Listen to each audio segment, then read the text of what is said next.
Hi there, it's Suzanne again today, dropping in to share a new video with you. And this is assembling the Quietfire shadow frame. And it comes as 5 pieces. And I've speeded up this video so that you're not falling asleep. What you're going to do is you're going to take the short sides and you're going to fold along the perforated score lines and burnish down those score lines with your bone folder. And that's what it's going to look like. Then you're going to take some nice strong double-sided adhesive because you don't want your frame to spring apart.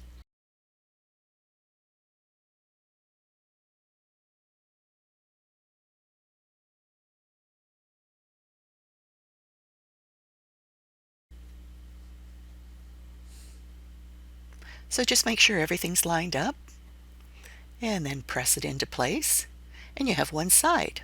So you're going to repeat that with the other side, and then you're going to take the long side and again fold it along the perforated score line.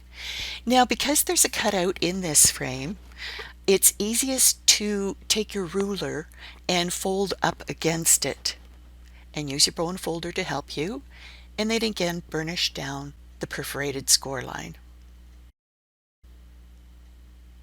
And repeat with the other side. That just helps you make a nice clean fold.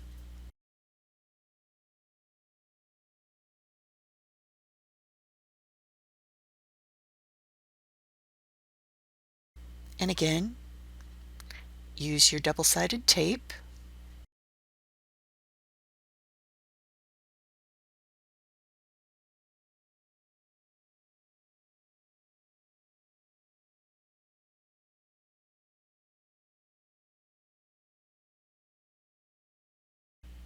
and if you burnish down that double-sided tape, it can often make it easier to remove the release paper.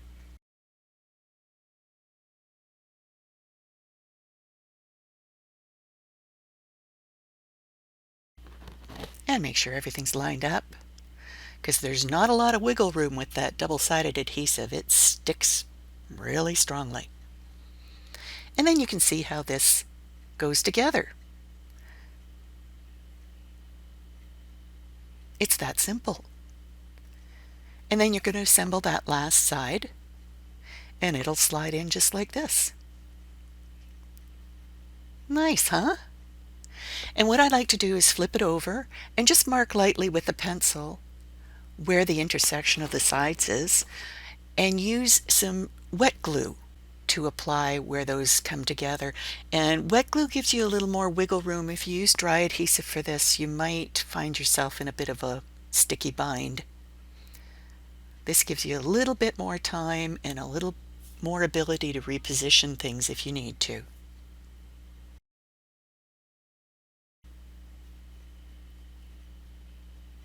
And there's how it's done. Now give it a little bit of time to dry. And this is the back piece. So to apply the back piece, I'm going to go back to my favorite, which is dry adhesive. And I'm just going to put a few glue dots in. Now this particular frame fits a 4x6 standard photograph.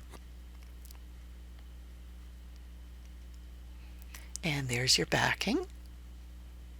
And press it on. And there you have it. Very pretty.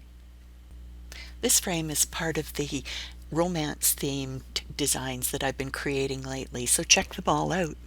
Thanks for watching. Happy creating. See you next time.